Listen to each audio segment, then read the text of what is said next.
emhlabeni abantu abathokozelwa nguye uJesu Kristu inkosi. uJesu Kristu inkosi. uJesu Kristu inkosi. uJesu Kristu inkosi. Asisho kwesithathu kokugcina. uJesu Kristu inkosi. uJesu Kristu inkosi. Siyambonga uNkulunkulu kakhulu masisho njalo. Siyala yonke imimoya yamadimoni ayasha yabaleka yahamba esikhokweni. Siyambonga uNkulunkulu ukuthi sihlangane namhlanje ekuseni. Ngiyethemba nilale kahle nokukhona abalale kabi namhlanje Nkosi yami siyaxolisa. Siyaxolisa kakhulu siyamkhona uNkulunkulu uzosisiza.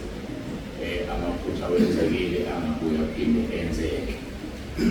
Angibingeleleka ubaba befundisi, omama befundisi, befundisikazi, obaba intombi nensizwa nomama Sunday school, umphathi wohlelo osishayela insini. Ngibingelela nonke ngesivumo esithi uJesu Kristu inkosi. uJesu Kristu inkosi.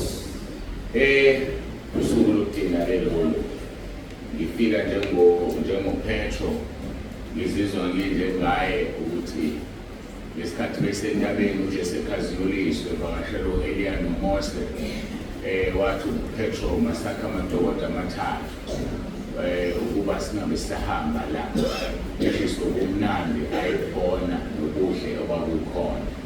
Nami-ke ukube ngiyazenzela ngabe-ke sakha amadokodo kungabe kusahanjwa sihlaleni bafowethu sikhonze uJesu simlinda kuye azosilanda.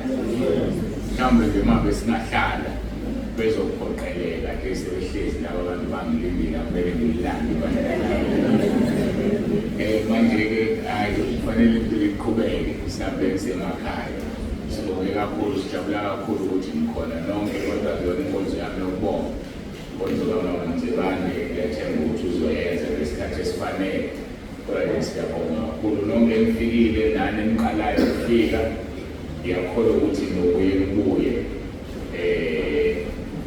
ngoba uthi uPetro singayakhi masuka kuyo noma zokuphila kuwo.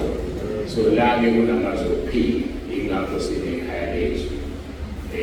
Sisendaweni yethu kaJehova kuyaboneleka. Siyabonga uNkulunkulu. Angingayekele nale, angihlale phezu kwezwi ukuze makungenzeka sisheshe siqede abantu basheshe bafike emakhaya kusakhanya. Ngaba kuhle kakhulu lokho. Siqonda ekhaya nithini na masingathi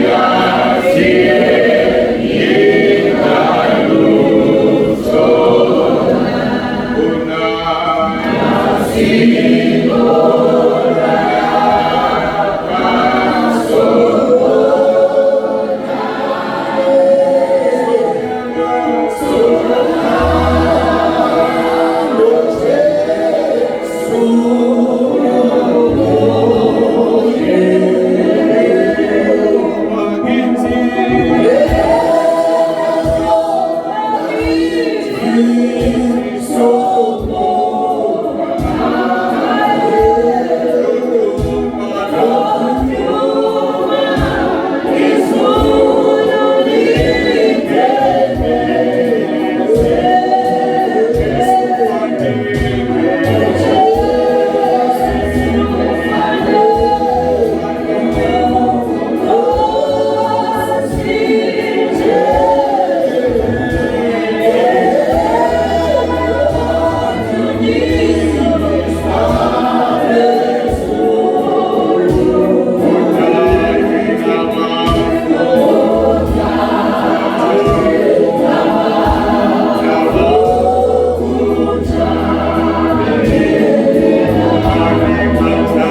Phambuso bakho siyacela ukuthi umoya ongcwele ukhulumisana nempilo zethu. Yena wonke umoya omelene nokulalela kwezwi lakho awunasabelo lamanje. Thulisa inhliziyo ukuba Nkosi siqaphele lokho ozokukhuluma phakathi kwethu. Singabuki omile ngoba ngekho omile sihlezi phansi sonke. Moya ongcwele usebenzisa lolu daka ukukhuluma imfihlakalo zakho zezulu. Ngiyacela-ke Nkosi ukuthi ube nathi sonke sihlale phansi silalele ukhulume ukhululeke ibandla lingelakho. uJesu Kristu inkosi. Amen.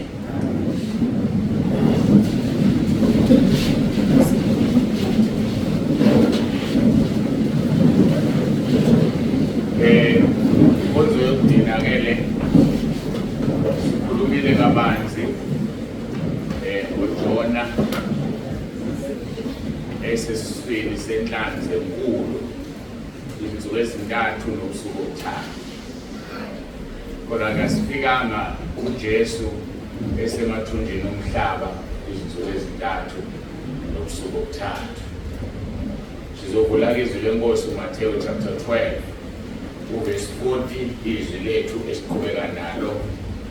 Nethini yakhona kanjalo-ke nendodana yomuntu. Kanjalo-ke nendodana yomuntu. Verse 40, ngokuba njengalokhu uJona wayesesiswini somkhomo izinsuku ezintathu nobusuku obuthathu, kanjalo-ke nendodana yomuntu iyakuba sekuthunjini komhlaba izinsuku ezintathu nobusuku obuthathu. Musa uyinake le phone iyajama ngingaboni. Amazi ngoba ngi-uploadile amavidiyo ey'nkonzo zayizolo ngenzela ukuthi ngasiphazamisi. Uselufakazi kuphela, so ugadi impela ngingaqhamuki intshumayelo. Bayima uhlezi uphuthuma uyibone. Nabanye ngiyabonga lapho engihlezi emva kwami nami ngizwe sebengitshela nisigadise khona lento ebomvu lapha phezulu mayisingasekho ayisarekhodi.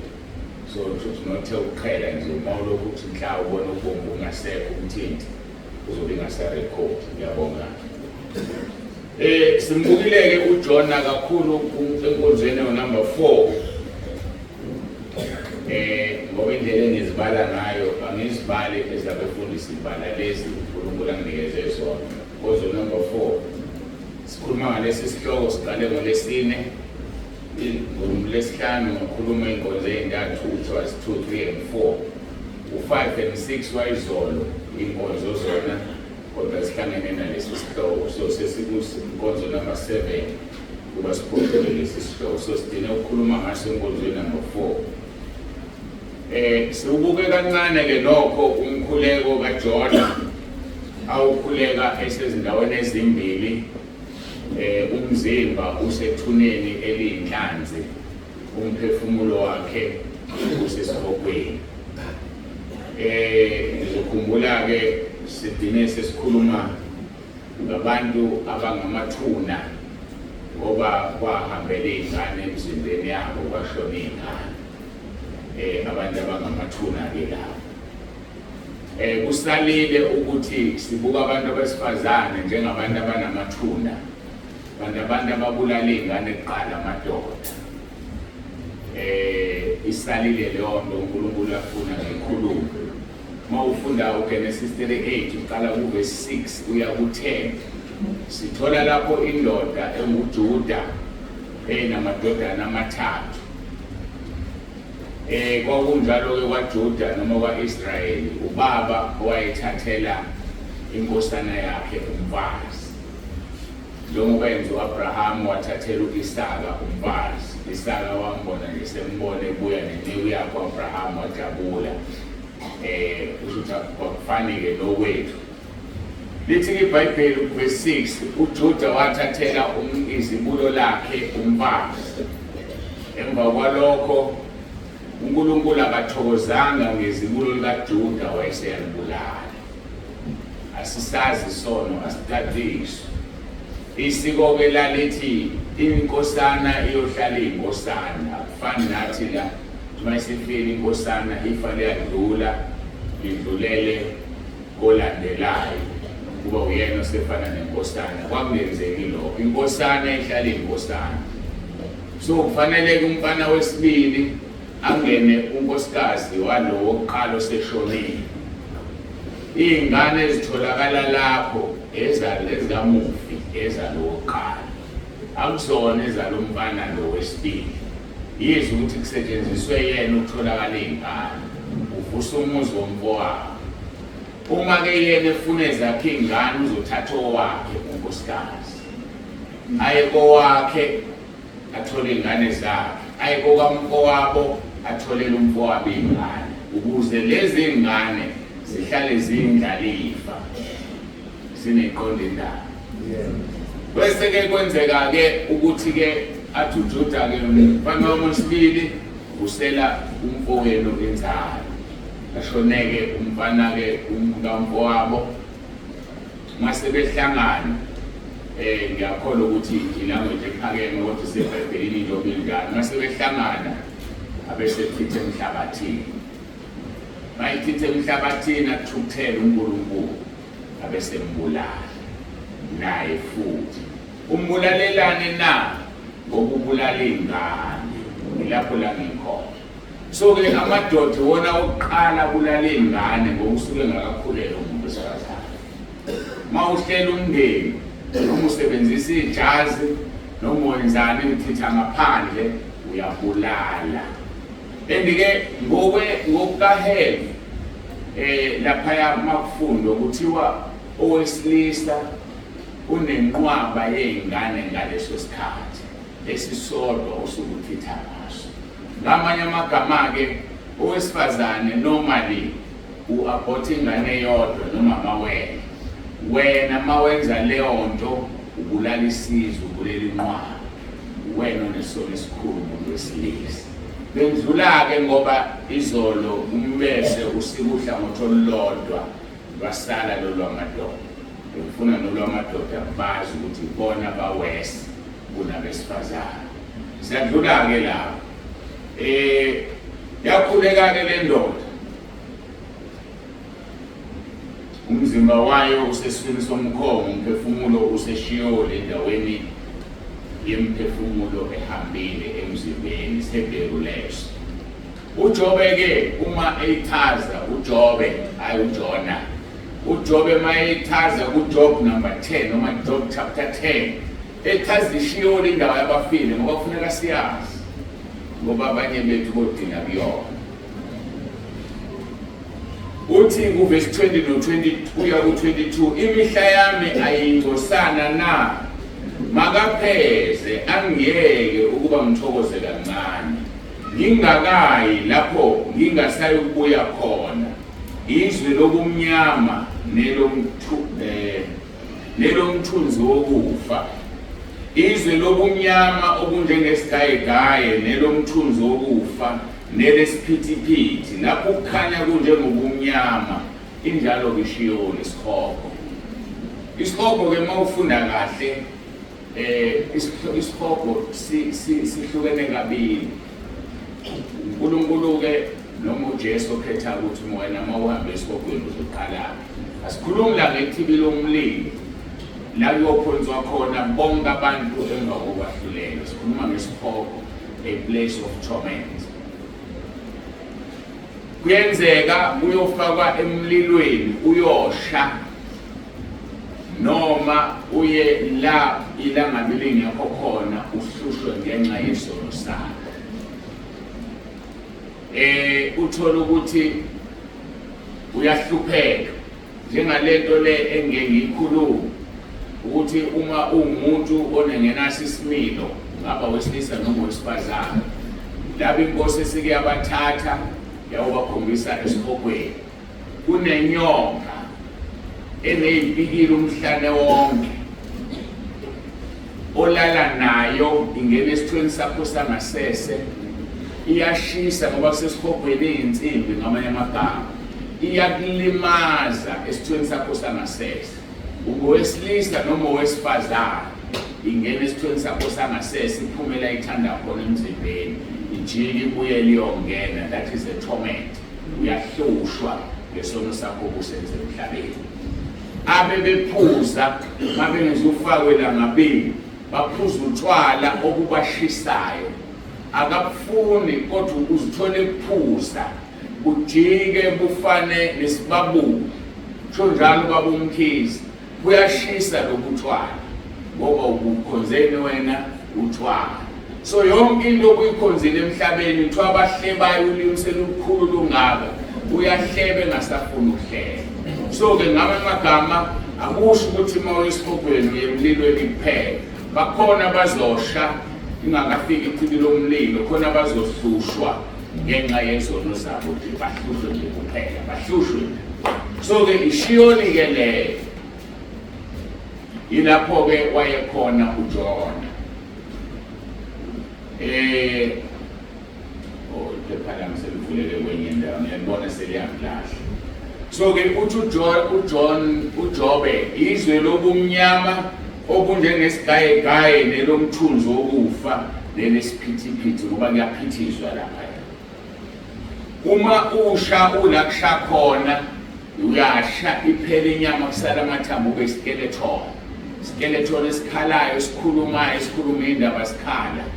Emva kwesikhashana yabuya inyama ibuyize ushele inyama yakho iphele ithi mayiphela kusala amathambo kodwa uzokukhuluma kuyiskeleton ibuye inyama ngoba uyahlushwa. Sungazohlushwe bakithi uJesu ekhona obubalwe intokozo yesikhashana uyazi intokozo yesikhashana injalo ke indawo yaseShiyoni. Namhlanje ke sizobuka inkosi uJesu isemathunjini omhlaba. Kodwa lokho sekuyasitshela ukuthi isihogo sikuphi abangasazi isihogo sikuphi. Isihogo siphakathi nendawo nomhlaba, umhlaba uyibhola phakathi nendawo uyalingana kuya noma le noma kuleli ibhola. That is where the hell is. Isihogweni. Sibuka ke uJesu esemathunjini omhlaba. Sekuyacaca ukuthi amathumbu omhlaba isesihogweni. Wangena na esihogweni. Yikho ethi njengoba uJona waba 3 days and 3 nights eswini senhlanzi kanjalo nendodana yomuntu. Lapho umphefumulo kaJona waba sesihogweni wasala umzimba enhlanzini. NoJesu umphefumulo wakhe waba sethune inyama yakhe yaba sethuneni umphefumulo waba sesihogweni. Uzokuthola ke lokho ngoba sichazizwe la ngesu. Wayokwenzani uJesu eHades? Wayokwenzani uJesu eHades kulo 3 days? Uyilalele kahle ngoba manje isemqoka lento uma ngikhuluma into engajwayelekile ngiyazi nabanye abangayazi kulula ukuthi abangekho emoyeni abasenyameni bese kuthiwa ngikhuluma ukuthanda kwami kuphile onke. Bazobe bebuza wena fanele uyazi ukuthi kuphi. Wayolanda abangcwele ababese paradise elalise emathunjini omhlaba. Iparadise lalila emathunjini omhlaba. NeHades lila emathunjini omhlaba. Kwenziwa yini lokho na? Ngoba kekho kwakufanele ezulwini oke waphila emhlabeni engahambi ngoJesu okuyindlela neqiniso nokuphila. NoEliya wahamba ngenqola yomlilo wamthatha amasha amsezulwini wabuya wazoba uJohane uMbhapatisi ukuze afe ngoba ukumisela ukuthi umuntu afe kanye emva kwalokho kube ukwahluleka. Akazange afu Eliya ngesikhathi ehamba ngenqola wathi waguqulwa lesikhaleni esiyongena ezulwini kwabizwa ukuthi abuye azoba uJohane uMbhapatisi. Waphila kabili uEliya emhlabeni ukuze afe njengabo bonke abantu ngoba kumiselwa ngoHebrew 9:27 ukuthi umuntu afe kanye emva kwalokho kube ukwahluleka. So ke uJesu wayeyolanda abangcwele abaseparadise. Uma uvula abase-Efesu chapter 4 verse 7 Kepha ilona loyo kuthina uphi umusa ngokwesilinganiso sesipho sikaKristu. Verse 8. Ngalokho uthi esenyukele phezulu wathumba abathunjiweyo wapha abantu izipho. Wathumba abathunjiweyo bathathwa njengababethunjiwe ababeseparadise esemgodini emhlabeni phakathi komhlaba. Wehla uJesu wayothumba abathunjiweyo wapha abantu izipho. Kepha lokhu ukuthi wenyuka kusho kuthini uma kungesikho ukuthi wake wehlele ezindaweni zomhlaba eziphansi na? Sezwa-ke wehlele ezindaweni eziphansi zomhlaba. Verse 10. Owehlayo uyena owenyukela futhi ngaphezulu kwamazulu onke ukuze agcwalise konke. Uyena futhi owanika abanye kuba babe ngabapostoli, abanye abaprofeti, abanye abavangeli, abanye abelusi, abanye abefundisi. Number 12. Ukuze abangcwele baphelelisele umsebenzi wokukhonza kwakhe umzimba kaKristu. Esinye sezathu uJesu wehla wayolanda abalapha yaphansi wabakhuphula wabasezulwini. Lithi iBhayibheli kusho ukuthini? Ukuthini uma kungukuthi owakhuphuka behlanga endaweni eziphansi na? Wathi mayikhuphuka wayesepha abanye izipho baba abapostoli abaprofeti wabapha kanjani na? Iziphiwo zikaMoya Ongcwele. Ngoba uJesu uthi kufanele ukuthi ngihambe ukuze uMoya Ongcwele abazohlala emhlabeni. Izipho zomusa siziphiwe uMoya Ongcwele. Kodwa kwabiza ukuthi uJesu uqala ahambe ayolanda abathunjiwe ngoba babengekho ezulwini, babe phansi emathunjini omhlaba. Ukuze abangcwele bapheleliswe. Ngoba sasingeke sipheleliswe alanda ibandla uJesu asisezulwini kukhona uAbrahama la. uAbrahama babeseparadise esemhlabathini. Nabanye bonke abafe uJesu engakafi ayobalanda. Akho umuntu wayesezulwini umuntu owaphila emhlabeni. Ngoba noJohane uMbhapatisi wayengu-Eliya wayesebuyile waphila bambulala washona kulo lelo paradise. Ukuze abangcwele bapheleliswe umsebenzi wokukhonza kwakhiwa umzimba kaKristu. Ngoba sasingeke sipheleliswe kukhona abangekho. Verse number 13. Size sifinyelele sonke ebunyeni bokukhonza nasekwazini indodana kaNkulunkulu ebudodeni obupheleleyo silinganisweni sokukhulu sokugcwala kaKristu. Ukuze singabe sisaba izingane sishukunyiswe okwamaza sipheshulwa imimoya yonke izifundiso ngenkohliso yabantu ubuqili obunamacebo okudukisayo. Ingakho uNkulunkulu ekubekile ukuthi ngikhulume ngokuthi nazi ukuthi uJesu wayephi. Ngoba abaningi benu bebengazi ukuthi uJesu mabe wahamba. Uthini yena? Baba, ezandleni zakho ngiyawubeka umoya wami. Wawubeka ezandleni zikayise. Uyise wayeseyawudedela washona esifobweni. So besazi thina ukuthi uJesu kulo 3 days ukuphi usezulwini, awengekho ezulwini wayesebenza ukwazela ukuzosebenza. Lithi-ke maliqhubeka ukuze singabe sisaba izingane. Usuke uyingane uma kunemfihlo zezulu ongazazi. So kulo liphasuka nizohamba nonke nikhulile kunendlela enifike niyona. Ngoba kufanele sibe izingane sishukunyiswe amaza sipheshulwa imimoya yonke ezifundiswa ngenkohliso yabantu. Abantu bazokutshela lokhu bakutshele lokhu bakutshele lokhu kodwa izwi limile ukuthi alambulekile. Ngoba sonke lwasila sinamaBhayibheli wahlangana naleli vesi kodwa likutshelanga ukuthi awun-understandanga ukuthi likutshela ukuthi uJesu wayesihogweni. Kodwa leli vesi likutshela lo lithi wenyuka kanjani engazange ehle aye endaweni eziphansi zomhlaba. Akhulunywa ngomzimba ongekho ngisho 8 feet down or 10 feet down. So ongekho phansi endaweni zomhlaba umzimba kaJesu. Umphefumulo owehlayo wayomzimba.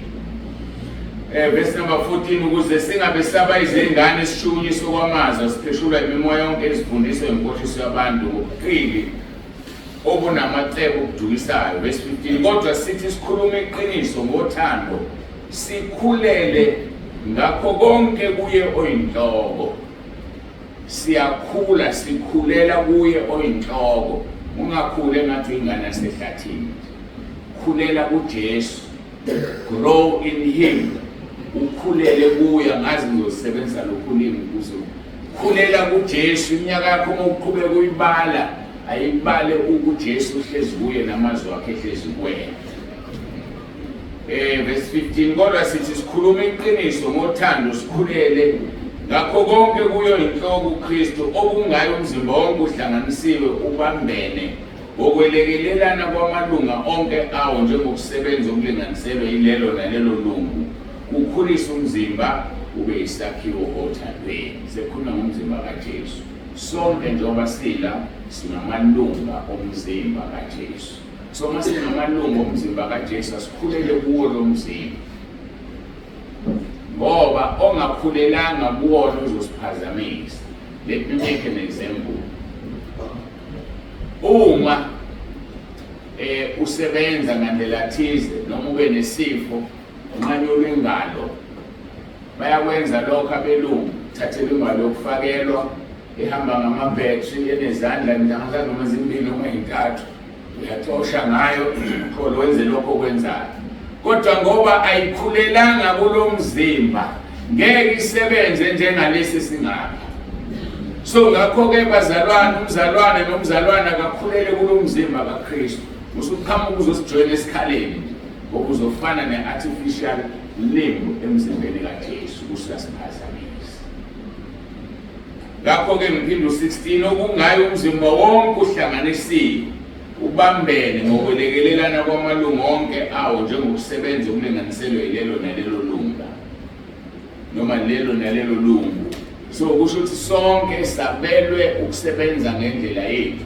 Njengoba imini u5 nje uTikutane awukwazi ukusebenza njengesithupha, kodwa kukho lokho ekubeni umuntu omncane nawo ngendlela yawo uNkulunkulu ayinikezile. Nathi la singabukelana phansi kuthiwa ubani wazini, ubani akafakazi, ubani akakwenza ukuthi, kanti uNkulunkulu nani uneveli. Mawuhlezi la phansi zazi ukuthi uNkulunkulu uneveli. Ungazeni, ungazibuyeli phansi, ungazideleli. Wakhumbula le ndaba engangayikhuluma yekhehla. Kunekhehla lahlala lodwa. Leli khehla lalihamba njalo liyokha amanzi emfuleni. Linamabhakede amabili. Bese libeka induku la emagxalabeni. Bese lifaka ibhakede ngapha nangapha. Ligcwalisa amanzi usuke emfuleni libuye lisekhaya. Njalo usuku nosuku leli khehla lalenza nomsebenzi, lihlala lodwa lizikhela amanzi okupheka nawokugeza. Lahamba laze lavuze lenye ibhakede. Malifike ekhaya lifika seluhafu, kanti elinye ligcwele. Lakhala leli bhakede ngelinye ilanga. Lathi kodwa uyivale ngani imbobo zami? Ngoba mina ngisebenzi njengozakwethu. Sifike ekhaya amanzi kimina esewafu, kodwa uzakwethu agcwele. Lathi ikhehla uyazi ukuthi usemqoka kanjani imoya. Usemqoka ngaphezulu kwalozakwenu onginike amanzi agcwele. Lathi ibhakede kanjani na? Wathi uyanothisa ukuthi wena njalo ngikuthwala ohlangothini olufanayo zonke izinsuku. Angikushintshe. Kulolu hlangothi lwakho ngatshala imbali. Mangihamba ngikuthwele uthelele imbali zami ezihlokisa umuzi wami. Ngaphandle kwakho ngaba nginawo umuzi omuhle. Lajabula ibhakede. Nineliswa lokho ikhona, uNkulunkulu uyajabula ngawe. Ngafisa uba omunye umuntu. Ngafisa uba ikhophi. Kodwa iba yilento uNkulunkulu akunikeze yona. Athi uJesu kuPawulu, nginamandla ebuthakathakeni bakho. Ngoba uPawulu wathi never uthi wamulwa ingelosi kaSathane 3 times. Wathandaza wacela uNkulunkulu ukuthi inkosi isusele ingelosi imina, susa leliva. Uthi waphendula uJesu wathi nginamandla ebuthakathakeni bakho. So kuleyo nto iyona mkhonzo uNkulunkulu. ngoba yena unamandla ngawe. Ngalokho ucabanga ukuthi ukuthakathaka. Mawuphuma ufakazi uthi mina ngangiyintombazana ngilala namadoda athize ngosuku ngidayisa umzimba kuzwakala kabi kodwa abaningi abantu abaphenduka ngobufakazi bakho ukunalo ozimayindayo ufihla ukuze bakhe ingafakazi ngabo. So mkhonza uNkulunkulu ngamandla anikeze wona. Ilokho ngisho. So ke ibhakede ke laseliyaneliswa ngoba la ibona imbali lakhumbula la ngihamba khona ngibuza kanti ngiyakhelela. Ziyaphikhethe lezikho imbali ihlobisa umuzi wami. Ngabe azikho lezi imali uba mfana nozawethu onjani ohlala egcwele. Niyalazi kodwa leli ive lalibamba uPaul. Anilazi. Bayalazi abanye ake kachaza. Ive lalibamba uPaul. Noma lingafani exactly naleli libambe mina. Ileli libambe mina. Asivule sinengilahla le manje. Yabona ngiyangilahla.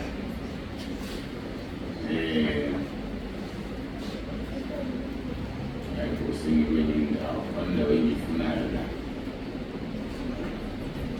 Ukuthi akubonisa ihleze engqondweni. So njengamanje nathi sengitholile baseGalatia chapter 4. AbaseGalatia chapter 4. AbaseGalatia chapter 4. Yonke into isikhathi esiningi impendulela eBhayibhelini ukuthi sincane ukufunda. Mawufunda iBhayibheli ubothandaza. Ucela umoya ongcwele akwambulele. Mayise kwambulela uzomangala. Mina ngasizwa yilokho. Ngasizwa ukuthi athi uNkulunkulu akafuni ngiphathwe. Ngase ngithi Nkosi asengizivumelwana. Nawunomuntu ongibuza into ngithandaza ngibuza ongiphendula ngaleso sikhathi. Ngoba nginayo umuntu ukuthi ngisayobuza. Umuntu mayengibuza nje ngihlale phe kwempendulo semthanda. Kanti sengixhumanile nawe mina wangena impendulo. Savumelana. Masiqala kuverse 15. Uthi uPaul phose kwayaphi ukuzihalalisela kwenu na? Ngokuba ngiyanifakazela ngokuthi uma kwakungenzeka nanizawukhipha amehlo enu ninginike wona. Uma kwakungenzeka nanizawukhipha amehlo enu ninginike wona. So sekwayaphi ukungihalalisela kwenu na? Ukhuluma ngothanda ababemthanda ngalo olungasekho. Uthi indlela ababemthanda ngayo babefisa ukuthi bashintshe amehlo akhe bamnika wabo ngoba wayengasaboni emehlweni. Ivalo kaPaul. Asibu last chapter kaGalatia 6.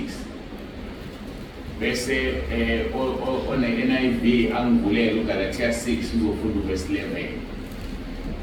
Ngisazi uma NIV noma King James but ngizokutshela ukuthi right now.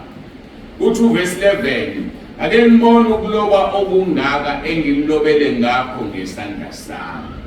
It doesn't make sense in Zulu. Ake ngibuke ukuloba okungaka engilobele kona ngesandla sami. Uphe NIV ukhona.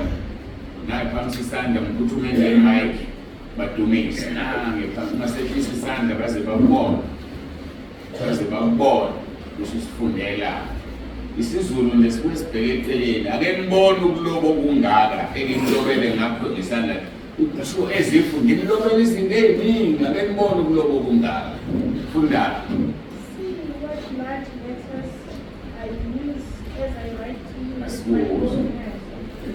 Asikuza ngacela badumise yazi khona nabangazi mawuhambisa imic kumuntu uyihambise on ngoba yena ufuna ukufunda kanandaba ukuthi ufuna aqala ivule ngihambise imic evaliwe mawumdumisa so makufanele kuhambe imic uqala uyiphushe bese uyamnikeza ngoba yena njengamanje ufuna ukufunda wena uhlezi nayo uyivalile, so yithi usahamba ukuyivula yena uzavela ahlale phezu kwendaba. Seniyazi-ke nani beningakwazi lokho, isitele ngasitela la endabeni. Funda-ke ma. See what large letters I use as I write to you with my own hand. See how large letters I use.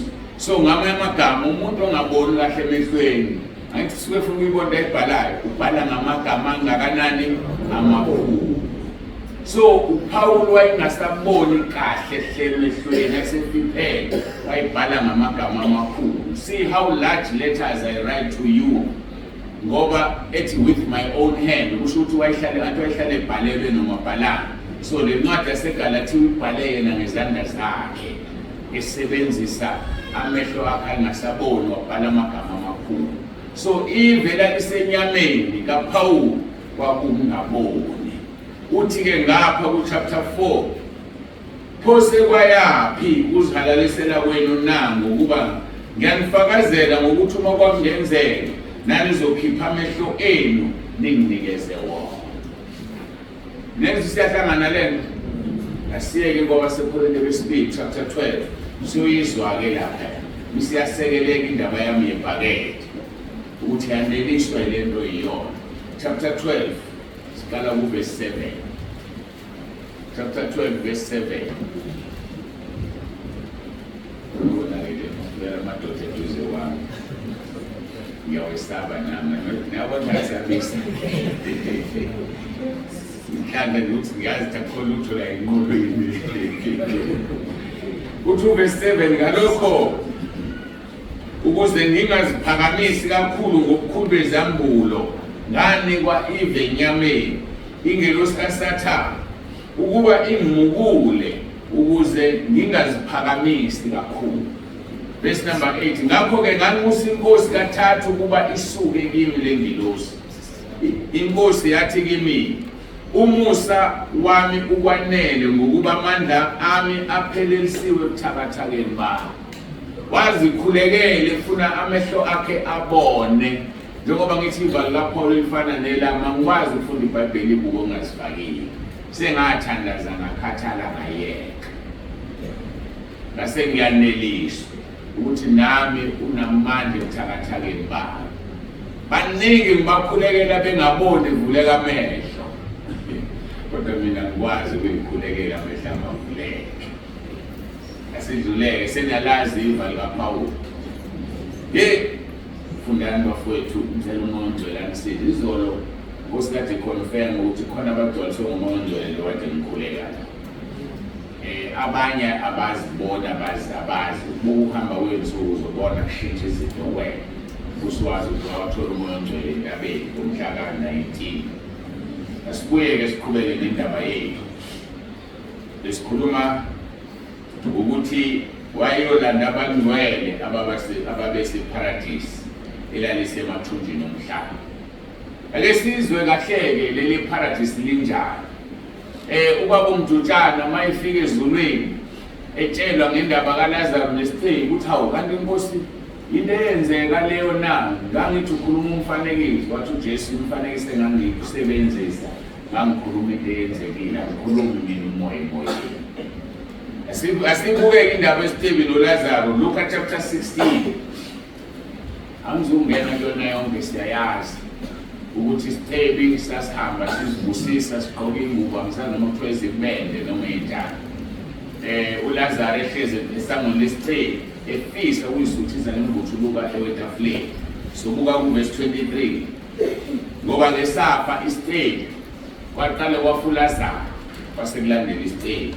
Lithi-ke izwi sesise-Hades isitheki saphakamisa amehlo sisebuhlungwini sambona u-Abraham ekude noLazaro esifubeni sakhe. Siyezwa iparadise ngizamkhuthaza leyo lalila emhlabeni. Isitheki sesise-Hades simasiphakamisa amehlo hawo nangu uLazaro esifubeni sika-Abraham. So u-Abraham uyalazi iparadise esemhlabeni. Abraham walanda uJesu. Asiqedeleke kancane.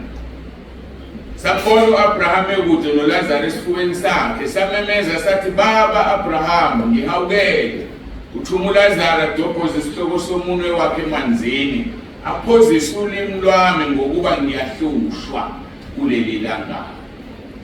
Aphozise ulimi lwami. Awucabange uzodobhoza la umunwe emanzini. Ingafika lapho ithothi selingasekho seluyi. Ngendlela enqanele ngayo amanzi akasafuni nawe enkomishi uthi akadobhoze isihloko. Kunzima esikhokhweni. Kunzima esikhokhweni. Uyoshela into engenamsebenzi. Into engenamsebenzi ukuthi uhlelile waqamba amanga abazalwane. Siyakhala isitheni sithi thumela uLazaro adobhoze isihloko somunwe wakhe emanzini aphozise ulimi lwami ukuba ngiyahlushwa kuleli langa. Yebo uAbraham wathi ndodana khumbula ukuba wamukela ubuhle kwakho usesephileni. noLazaro kanjalo kubi kodwa manje uyaduduzwa yena lapha wena uyahlushwa. Lalela kuverse 26. Nangaphezulu kwalokho kubeke umhosha. Babehlukaniswe umhosha. Manje yazi khona umfula khona umhosha. Umhosha mncane kunomfula ngithi. Usuka kusondele. Ngicwalisa njalo ukuthi iparadise lalela.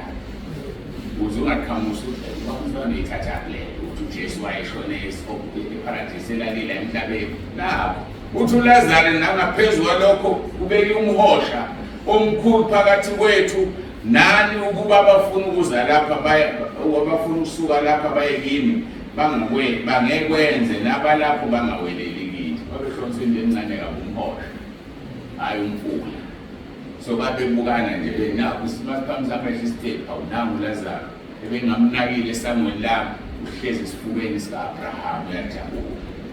Wayelanda abantu abanjalo kuJesu.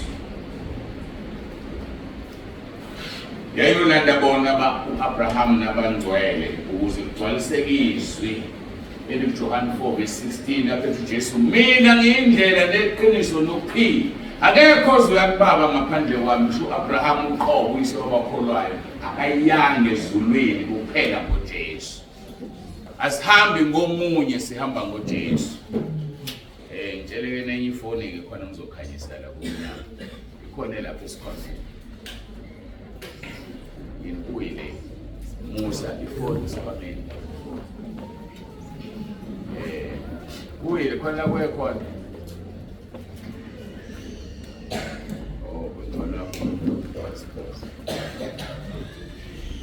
Sithole kakhulu le. Zamile uapply u3phase kwa Eskom angutholi. Yabo.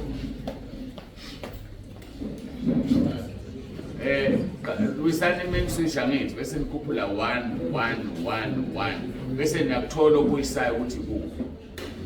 Njalo wisane mensisha abese niwawisa onke bese niqala ngeyodwa. Niqala ngemensisha iqala. Bese niyaqala 1 by 1 nizothola ama-lights noma ama-plugs.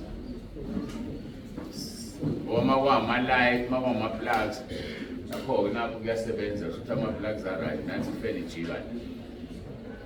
Ukuthi ama-lights. Injani lento isasebenza ngithi? Yebo. Inkinga ngiyakhanya noma sekumnyama.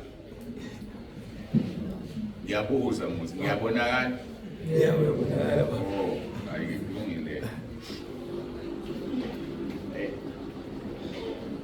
Ngiyabona. Sembonga uNkulunkulu.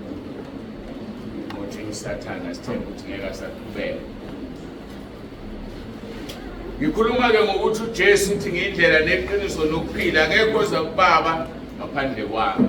So izwi alizicontradict aliziphikisi. Akho noyedwa owayezulwini kuphela sihamba ngoJesu. Phela inkosi uJesu izibulo. Izibulo. Firstborn. Siyakuthola Kolose chapter 1 verse 15 and 18. Yona ingumfanekiso kaNkulunkulu niyangizwa nonke emuva ngithi.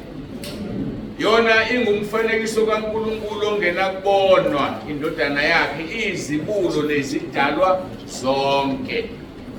Ngokuba kwadalelwa kuyo konke okusezulwini nasemhlabeni okubonwayo nokungena kubonwa. nokuba kuyizihlalo zobukhosi, nokuba kuyimibuso, nokuba kuyizikhulu, nokuba kuyiziphathimandla, konke kwadalwa ngayo, kwadalelwa yona. So yonke into idalwe ngoJesu, yadalelwa yena futhi. Verse 17, yona ingaphambi kwakho konke nezinto zonke zimi ngaye. Yena uyinhloko yomzimba, ngisho ibandla, engikuqala izibulo kwabafileyo, ukuze yona ibe ngokuqala ezintweni zonke. Ngezwa-ke uyizibulo labafileyo. Uyizibulo, okay, ngenza umahluko. Mawulalela uverse 15 kuKolose 1. Yona ingumfanekiso kaNkulunkulu ongena kubonwa izibulo nezidalwa zonke.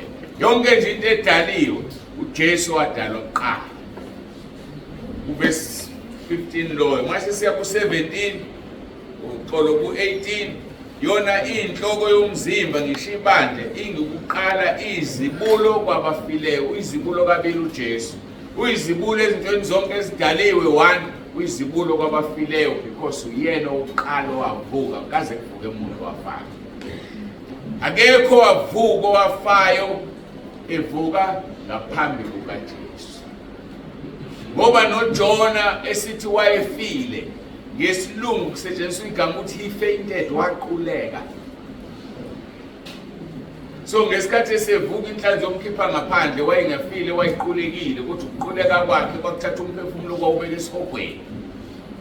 So uJesu izibulo labafileyo, khona oyedwa owafa wavuka ngaphambi kukaJesu. So you understand manje, mhlawumbe uhlala kuyizibulo labafileyo, awazi ukuthi usho ukuthini. Inkosi uJesu ke iphinde ngibuze, wayokwenzani eHades na? Sithe number 1, wayolanda abangcwele ababeseparadise. Number 2, wayoshumayeza umoya abasekuboshweni. Umsebenzi kaJesu mthathu, izinto ayozenza esihogweni zu3. Wayolanda abangcwele number 1. Number 2, wayoshumayeza umoya abasekuboshweni. Uzombona number 3. Ngesifuna ivesi ke lisitshela wayoshumayeza umoya. Ngoba yekho into engifuna ukuyikhuluma ngayisekeli ngezo. Mawubheka ke uPetro oqala chapter 3 verse 18 kuya 20. Lithi ngokuba naye uKristu wahlupheka kwabakanye ngezono, olungileyo ngenxa yabangalungile, ukuba sise kuNkulunkulu, ebulawa enyameni, kepha ephiliswe emoyeni, ehamba ngawo kuyoshumayeza umoya basekuboshweni. Ezwa-ke ngesikhathi ebulawa enyameni, wayephiliswe emoyeni, ahamba ngawo lo moya kuyoshumayeza umoya basekuboshweni. Ibaphi labo moya basekuboshweni? Verse 20.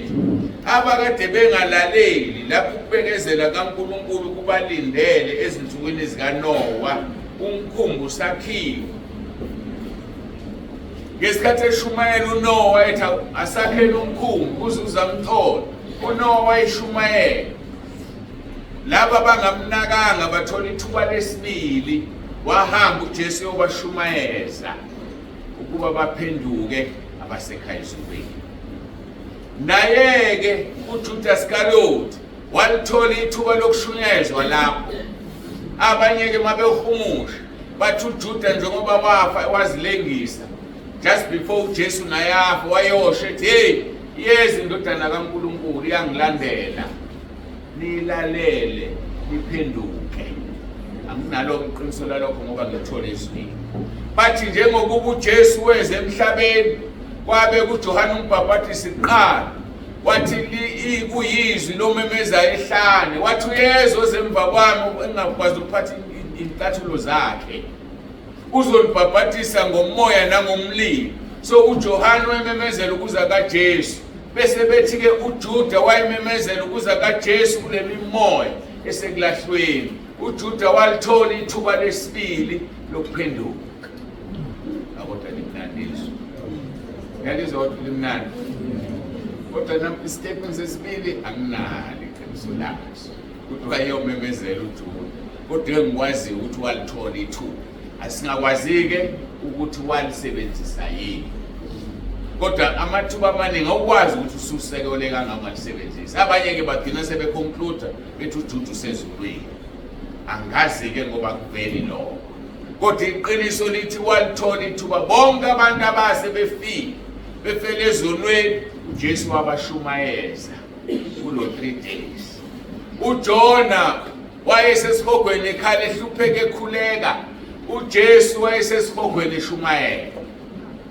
Uthi uJesu njengokuba uJona wayeno 3 days and 3 nights emathunjini esiswini senhlanzi, nendodana yomuntu soba semathunjini omhlaba.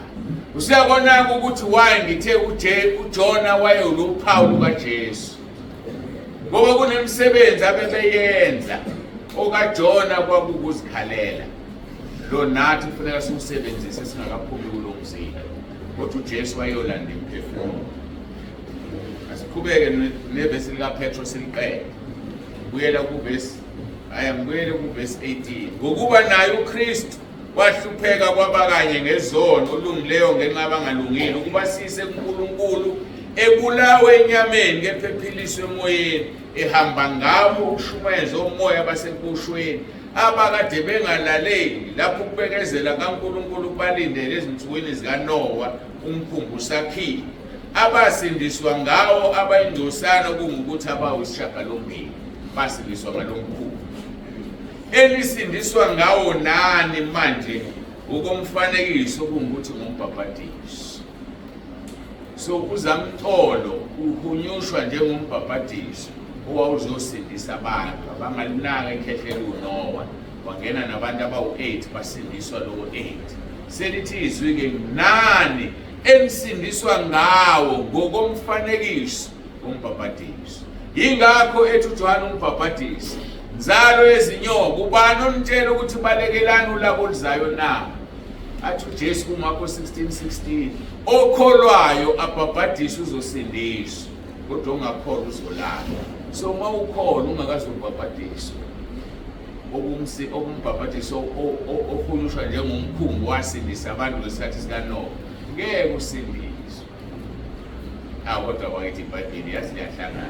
Ngalilanda uTestament elidala ivesi ulilandephi akhuluma into eyodwa. Akekho umuntu ongabhali incwadi enkulu kangaka bisiyaziwana iyaxoxa ngaphandle kaMoya oNgcwele. Athi uvesi 21-ke, emsindiswa ngawo manje nani ngokomfanekiso kungukuthi ngumbhabhadiso, kungesikho ukususa insila yenyama, kepha ukucela kuNkulunkulu unembezo omuhle, ukuvuka kukaKristu okhona ngakwesokunene sikaNkulunkulu, esenyukele ezulwini, sekubekwe phansi kwakhe izingelosi negunya namandla, ngoba esenyukele ezulwini. Yezwa ukuthi uJesu wayekwenzani. Siphawulile ukuthi uyizibulo labafileyo, nokuthi akekho ozoya kuyise ngaphandle kwakhe, ngoba nguyena indlela neqiniso nokuphila. Wabalanda kanjani uAbraham nabanye abangcwele njengezibulo labafileyo na? Sekuselele uphathi. Wabalanda kanjani? Matthew chapter 27 verse 50-53. Lithi izwi lenkosi, uJesu wabe wamemeza ngezwi elikhulu, wathi, Baba, ezandleni zakho ngiyawubeka umoya wami. uLuka 23 verse 46 Lord. Kodwa lapha yakuthiwa uJesu wabe wamemeza ngezwi elikhulu wafa. Verse 51, bheka-ke isihenqo sethempeli sadabuka kabili kusukela phezulu kuze kufike phansi, wazamazama umhlaba. Lalela, wazamazama kwenzakalani? Wazamazama umhlaba, amadwala aqhekezeka. Amadwala aqhekezeka emva kokubetheni, Baba, ezandleni zakho ngiyawubeka umoya wami. Verse 52, amathuna avuleka, imizimba eminingi yabangcwele ababelele yavuka. Hawu, kuthiwa omunye kodwa bengayiboni ngale isicadile sobala. Futhi Jesu ngoba yekobalanda kwaqhekezeka amadwala, amathuna avuleka, imizimba yabangcwele yavuka, kodwa ayiyanga ndawo ngoba kwayisashonile isayobalanda. verse 52 amathuna avuleka imizimba eminingi yabangcwele ababelele yavuka verse 53 baphuma emathuneni emva kokuvuka kwakhe bangena emzini ongcwele babonakala kwabaningi khona usakufuna ukudlula lokho ukuthi uJesu wayelanda abangcwele khona ukudlula lokho mayithatha umphefumulo wakhe ubeka kuyise wasizamazama umhlaba avuleka amadwala bavuka kodwa bangayandawo kusho ukuthi ukube bakukhona babekhona bekwazi ukubhala mhlawumbe badlule ethuneni lwesitoko esasindweni awu ndoda wahlala la hayi ngilinda uJesu angithatha ngisekhaya hayi ngoba uzosilanda akuyona insomantsomane hayi akuyona inganekwane so-ke avuleka amathuna babonakala emzini ongcwele emva kokuvuka kwakhe ngoba wayebalandile umsebenzi wezibulo labafileyo-ke loyo engakabayisi ekhaya ezulwini lalele kahle wadlula ethuneni ukuze abafundi bakhole ukuthi uvukile engakayi nabo le uthi-ke uJohn 20 verse 16 and 17 uMaria wema ethuneni ekhaya esakhala walunguza ethuneni wabona ingelosi ezimbili zembethe okumhlophe imuphi lo Maria na bafowethu uNkulunkulu ekusizini ungahlehleli emuva mawuya kwamanye amahumusho uMaria Magdalene wayenamadimoni awu-7 uyena waba nesibusiso sokuthi mayibheke ethuneni abona ingelosi ezimbili lalela ukuze ukuthi kwenzakalani zaxoxa naye ngiyaqhuma ngiyakuvesi 16 wathi mayiqeda ukubona ingilosi ezimbili singayixoxa injalo yona wajika wathi mayijika wabona indoda kanti ubona uJesu wabona indoda wathi hawu ecamtha umnini wensimu umfihlephi ngoba ngimthole ethuneni wayeseshinde wathi uJesu verse 16 wathi Maria wathi mayithi Maria wathi ngiyalazi lelo zwi waphendula wathi Rabuni okungukuthi umfundisi wajabula uMaria wathi uyagijima uyakhona umthinte wathi wo ungangithinti wathi kuye ungangithinti ngokuba angikenyukeli kubaba mina ngangakabasi abantu bengibalanda ethuneni ekhaya umsebenzi wami kwakafezwa wathi ungangithinti angenyukeli kubaba ephayana bazalwane bami ubatshela ukuthi ngenyukela kubaba noyihlo uNkulunkulu wami noNkulunkulu wenu kwathi-ke kusihlwa ngalolo suku lokuqala lweviki iminyango ivaliwe lapho abafundi bekhona ngokwesaba abaJuda uJesu wafika wema phakathi kwabo wathi ukuthula makube naye usebuya phezulwini useyambiza lo ongezwe ongakhona uthi wozizongithinta ukusebayisile kubaba uMaria uthi ungangithinti ngoba ngingakayi baba uPaulo ukuthi uJesu wayesihogweni ngenxa yami nangenxa yakho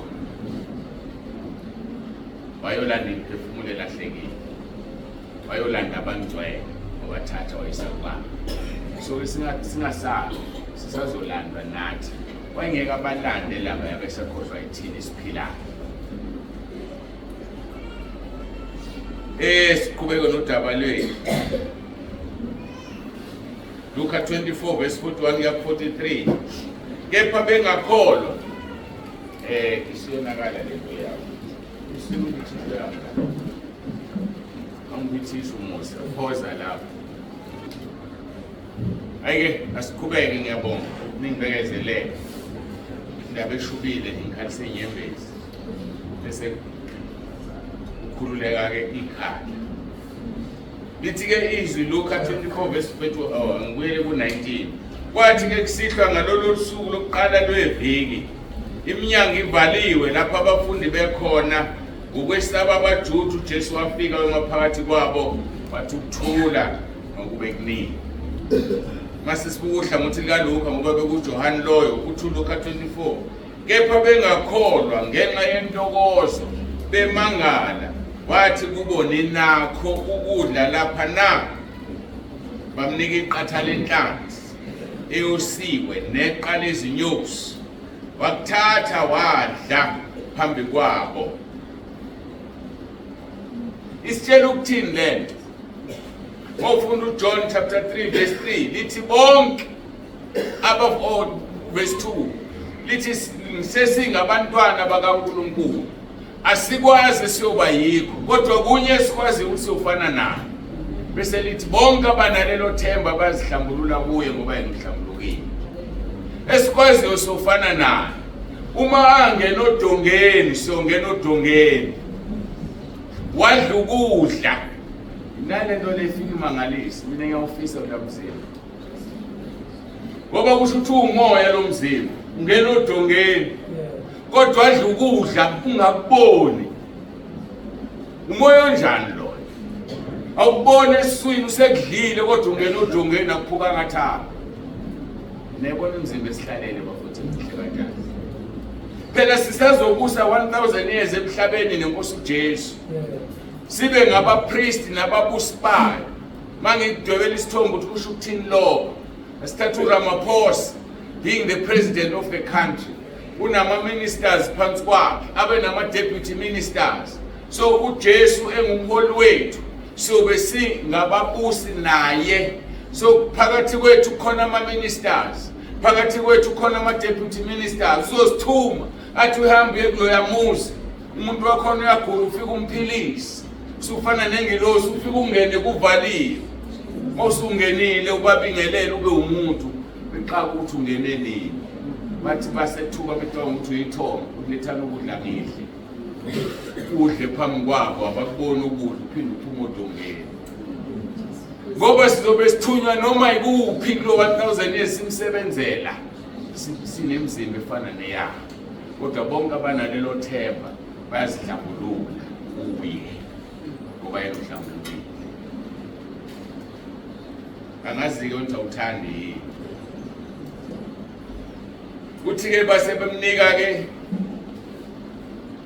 iqatha lenhlanzi neqa lezinyosi. Wakuthatha wadla phambi kwabo. Sibuyele kuJohane.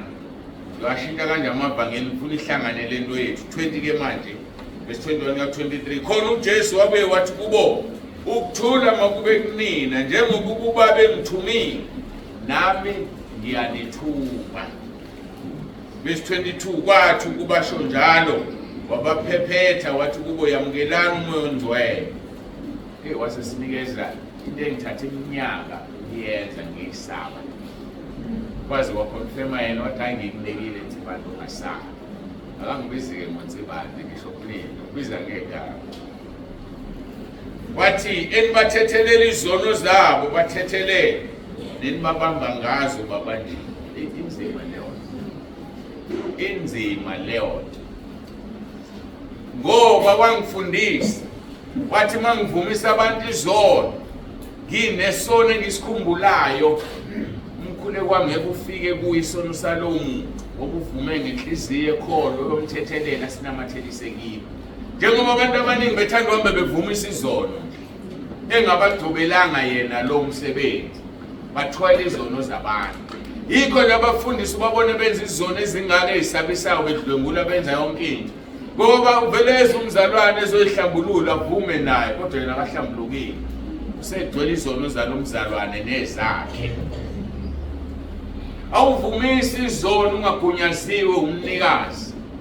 Othi uma ubathethelele ayangazi mina lizwe leli. Lithi enibathethelele izono zabo bathethelele. Neni babamba ngazo babanje. Ukube bewazi ukuthi mawukhuza kuthiwe musufaka ama-emoji nginamandla engiwanikwe ezulwini ukuthi ngingakuthetheleli abasekuthatha ama-emoji okufaka esihogweni. Wathi uJesu kube bewazi ukuthi ubani ocela kuwamanzi ngabe wacela kuyena. Ngenhlanhla angifuni ukusebenzisa lelo lungelo. Ngixolela noma ubani uthi wonile. Ngoba ngeke ngifuna isibokweni. Kodwa leli izwi ngangilesaba, ngingafuni ukwenza, wasengitshenza ngikhululeke ngikwenza. Angibuyele kuverse 22. Kwathi kubasho njalo wabaphephetha. Wathi kubo yamukelana umoya ongcwele, nibathethelele izono zabo bathethelele, nenibabamba ngazo babanjile. Woyisaba indoda kaNkulunkulu, angisakhulumi ngonsibande manje, sengisho noma ubani ohamba noNkulunkulu. Mawumonile ucela uxolo uphuthuma ushesha. Ngoba mayike wakubamba ngaleso sono, akusona isono kuye ukubamba kulona igqubu. Akulona igqubu unikwa amandla ukuthi mayikubamba ngesono ubanjiwe ezulwini. Kunikwa amandla ukuthi mayikuthethelela ngesono uthethelele ezulwini. Akufani igqubu, asikhulumi ngegqubu la. Inkosi uJesu Kristu kulo 3 days and 3 nights wayokwenzani high days. Sengizishilo izinto ezimbili. 1, wayolanda abangcwele ababese paradise elisemathunjini omhlaba. Number 2, wayoshumeza umoya abasenkoshweni high days. Number 3, wayokwenzani uJesu nabo. uNkulunkulu izinto ezintathu. uJesu wahamba wayokwenza izinto ezintathu. Eyokugcina wayolanda izikhiye zokufa leze-high days. Isambulo 1 verse 17 and 18 uthi umpostoli uJohane ngathi ukumbona ngama ngasezinyaweni zakhe njengofileyo. Wayesebeka isandla sakhe sokunene phezu kwami ethi ungesabi, mina ngingokuqala nokugcina. Lophilayo ngangifile, bheka sengophilayo kuze kube phakade naphakade. Futhi nginezihluthulelo zokufa neze-high days. Zazi kubani ihluthulelo zokufa neze-high days? Zazi kuSathane. Namhlanje sikuJesu. Akekho ozoyisihogweni uJesu engavumile. Akekho ozoyizulwini uJesu engavumile. Uyindlela neqiniso nokuphila, akekho ozoyakise ngaphandle kwakhe. Uyindlela neqiniso nokuphila, akekho ozoyisihogweni ngaphandle kwakhe. Kufanele usondele kuyokhala. Bangimangaza laba bathi asikhonze thina indodana, thina sikhonza uYesu uJehova Sebawuthi. Kanti usahamba esihogweni awulanda ikhiya. Mayisekufakile wakhiya ngeke ukhishwe umuntu. Akekho yokukhiya. Ikhiya zikuyena. So uJesu kulo 3 days and 3 nights wayolanda lezi zinto ezintathu. Uthini ke mayisevalelisi? Njengokuba uJohn wayesesiswini senhlanzi insuku ezintathu nobusuku obuthathu, kanjalo nendodana yomuntu yoba semathunjini omhlaba insuku ezintathu nobusuku obuthathu. Sesiyazi ukuthi wayokwenzana sikhuleke siphelele.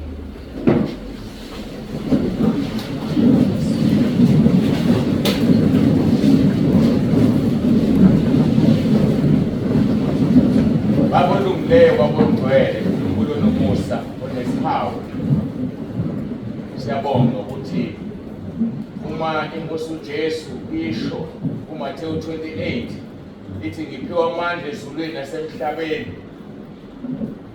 yayisho ngoba iphethe nezihluthulelo zokufa neze-high days. Ayiphiwa amandla kuphela ezulwini, iphiwa amandla kuyo yonke into edaliwe. Siyabonga ukukhonza uNkulunkulu welesi simanje. Siyabonga ukukhonza inkosi uJesu enikezwe amandla angaka ukuthi akekho ozoyisihogweni engavumile yona. Kodwa uma thina singavumi imile eminyango ingqongqotha ifuna ukungena, singafuni ukuyivulela, iyozivulela umnyango wesihogo besiyakhiya mase singaphakathi. Siyabonga ukuthi uJona akazange akhiyelwe, wathi phakathi esihogweni wakhala, ukhuleko wakhe wangena ethempelini lakho.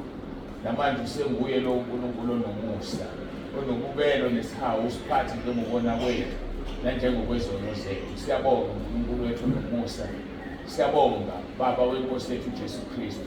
Siyabonga umoya ongcwele ukuthi wavuma weza lapho inkosi uJesu ihamba, ngoba yathi kufanele ukuthi ngihambe ukuze uBaba athumele umoya ongcwele.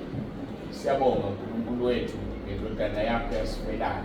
Siyabonga uNkulunkulu wethu ngomoya ongcwele osinikeze yena ukuthi aphinde kithi phakathi. Sisize singamdabulisi umoya ongcwele kuze kube usuku lokuhlelwa kwethu. Siyabonga ngale nkonzo nangazo zonke inkonzo, siyabonga Nkosi usifundisile. Ngento wayibhala kudala eseBhayibhelini, amavesi ebesiwabona singawanaki singazi, kanti aphethe imfihlakalo engaka. Siyabonga Nkosi Jesu, siyabonga silinde wena ukuthi uzosilanda sisekhaya ezulwini. Njengoba ushilo uJohn 14 wathi ningakhathazeki, inhliziyo zenu ningakhathazeki, ekhaya kaBaba kunezinto eziningi. Wathi ubengenjalo uzosho ukuthi usilungisele indawo. Wathi ufuna lapho khona nathi sibe khona. Silinde wena Nkosi, sisakulindile silondoloze, ungalahlekelwa noyedwa phakathi kwethu. Usidwelise, ukhomba amabala, ukhomba izinto ongazifuni. Nathi singalaleli usathane olahliwe, kodwa silalele wena onikezwa amandla ezulwini nasemhlabeni nangaphansi komhlaba esihogweni amandla omntu akuwena. Sithotshisiwe zonke izinto, ngisho ukufa uqobo lwakho, izikhiye zakho ziphethwe uwena ne-Hades. Siyabonga uNkulunkulu wethu ngakho konke osenzele khona. Jesu Kristu inkosi. Amen. Kete yakho, ngobingena zimbi. Kete yakho,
abathandayo kule kuRoma 10:9 kwasuku. Sikhandaza kuRoma 10:9. Uhambo right, uhambo hlambulukile. Kuze Nkosi mayibuya lande ibandla masana. Ongakaze ivuma izono zakho, uvuma izono zakho. kuRoma 10:9 akayibhuluzi zona. Umudalela ukuphila insindiso. Kodwa mangabe ukuthi kudalele wena ukuthi uvuma uJesu bese uyabona uzongena ezulwini. Abagulayo uzobafaka emkhulekweni bese kubakhulekela abagulayo. Lo mkhuleko uzokhuleka emva kaRoma 10:9. Sokuthi akekho uzokhala ethi asithandazelwa. Kuzokukhabeka konke egameni likaJesu masikhuleke. Nkosi Jesu, ngiyavuma ngomlomo wami ukuthi uyinkosi. Ngiyakholwa enhlizweni yami ukuthi uNkulunkulu wakuvusa Nkosi Jesu kwabafileyo. Ngiyakhuleka egameni lakho Nkosi Jesu kuba ungisindise. Usathane angimfuni. Amadimoni angiwafuni. Ngiyacela Nkosi Jesu uphathe impilo yami. Ungikhulule emandleni kaSathane. Ungilondoloze Nkosi Jesu. Uze ungivuse ngosuku lokugcina. Ngiyabonga egameni lakho Nkosi Jesu. Amen. Baba egameni lenkosi yethu Jesu ophilayo. Ilezwi lakho John 14:14 wathi konke esikhulekelayo egabeni lakho uzosenzela. Namba abantwana bakho ngiyacela ubahlanze ubageze ngegazi lakho ubangcwelise. Ngibanikela kuwe manje Nkosi bonke asebethandazile. Benze Nkosi babe ngcwele babe ready. Ngibafafaza ngegazi lakho. Ngiyabangcwelisa. uNkulunkulu wethu ngenxa yegunya onginikeze lona kuJohn chapter 20. Ngiyabathethelela izono zabo ukuze bathethelele baxolele. Ngiyacela Nkosi Jesu ukuba uphile empilweni zabo ukhazimulisa igama lakho. Ngegama lika Jesu ophilayo umelana na yonke imimoya emelene nokuthi babe ngcwele. Bonke laba baphambi kwami, bonke laba bazoyilalela lenkonzo ku WhatsApp, bonke laba bazoyilalela ku YouTube ngoba bazobe bephambi kwami ngaleso sikhathi. Ngiyabakhulekela Nkosi mabesukumile baphakamisa izandla beku YouTube na ku WhatsApp ngoba mabehlezi phansi kusho ukuthi abahambisane nalo mkhuleko. Ngikhulekela abamile baphakamisa izandla bangcwelise Nkosi bahlanze.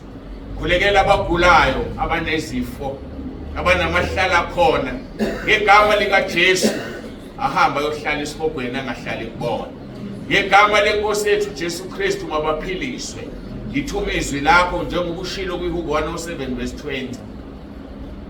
Wathi uthumela izwi lakho libaphilise libakhulule emathuneni. Mabakhululwe Nkosi ngaleyo ndlela ohamba abakhulula ngayo ababesemathuneni yolanda abangcwele. Aqhekezeka avuleka amadwala, aqhekezeka amadwala kavuleka amathuna. Base beyahlala bayalinda. Wena kuphele 3 days usasebenza. Wabathatha wahamba nabo.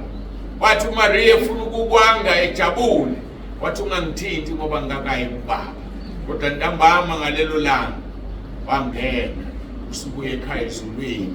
Wangena iminyango ivaliwe. Wadla iqala ezinyosi neqatha lenhlanzi. Abazange babona amathumba akho nokubona kuhlezi eswini. Ilowo mzimba Nkosi esiufisayo nesiuthenjisile.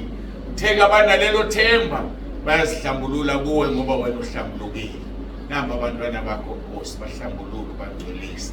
Ibanikele esandleni sakho. Hamba kanye nabo bonke abaphindele emuva. Abakude nabaseduze. Inqola zomlilo abahamba ngazo sibiyele Nkosi uzigcine ngisifafaza ngegazi lakho. Balondoloze ngimelana namadimoni afuna ukuginqa imoto angeke azithinde eziphume endabeni. Ngiyacela ke Nkosi ube nabo nemndeni yabo Nkosi siyazi ukuyidinile uyilondile emakhaya. Qhubeka ubadini balondoloze kakhulu bahlale kuwe bangasuki. Njengokushilo kuJohn 15:7 wathi ohlala kuwe namazwi wakhe ehlala kuye uyocela kuthanda yakwenzela. Ngiyathandaza ke Nkosi ukuthi kungalahlekelwa noyedwa phakathi kwethu. Dumo lonke sikunikeza wena. Qhubeka ke Nkosi inkonzo ingakapheli. Qhubeka ube nathi baphilisa abagulayo nabagula emphefumulweni baphilise Nkosi inkinga zabo zisuke bayiphonze kuwena ushilo ku1 Peter chapter 5:7. Wathi siphonze kuwe inkathazo zethu ngoba uyasikhathalela. Ngiyacela ke Nkosi wenze umsebenzi. kuMatthew 11:28 kuya 30. Wathi nina nonke nikhathele nengisindwayo wozani kimi ngizoniphumuza. Wathi ijoka lakho alenzima umthwalo wakho lula. Ngiyacela Nkosi ulenze izwi lakho phezulu kwalona loyo la. Kungabikho kumphazamisa angangena ezulwini ngoba ekhathazekile. Ngoba ukukhathazeka sizwile ukuthi kuyisono. Bangcweliseke Nkosi bahlanze. uJesu Kristu inkosi. uJesu Kristu inkosi. uJesu Kristu inkosi. uJesu Kristu inkosi. uJesu Kristu inkosi. uJesu Kristu inkosi. Amen. Amen. Siyabonga ke bazalwane seningahlala.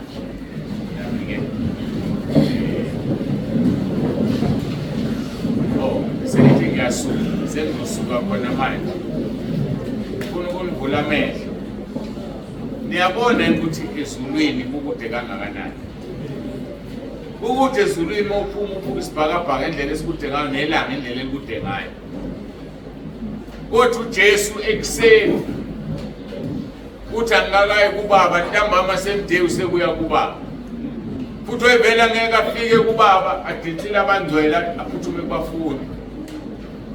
Ezulwini mawuphuma umphefumulo okuseduze ngendlela emanganisayo. Angikwazi ukuqala ngesikhathi kodwa ngiyadoubt ukuthi uyaphela u30 minutes ungafikile.